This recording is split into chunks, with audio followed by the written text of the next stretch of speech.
L'indice CAC 40 démarre la semaine sur une note positive en attendant la publication des résultats aux États-Unis.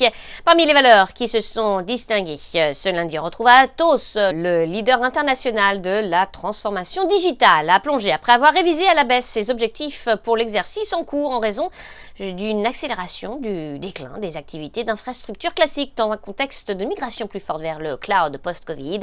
Le groupe considère désormais que cet effet se poursuivra au second semestre. On passe à présent à AB Science. La biopharma a bondi après avoir été informée par la NSM que les mesures proposées par le groupe afin de renforcer la sécurité des patients dans les essais du masitinib permettent d'envisager la reprise des inclusions dans ces 3 études en cours, à savoir la phase 3 dans la mastocytose, la phase 3 dans la sclérose latérale amyotrophique et la phase 2 dans le Covid. Le reste de l'actualité, Eurazeo, la société d'investissement, a signé un accord en vue de la cession de sa participation majoritaire dans le groupe Intech, leader mondial de la fabrication d'instruments de chirurgie orthopédique avec Montagu Private Equity.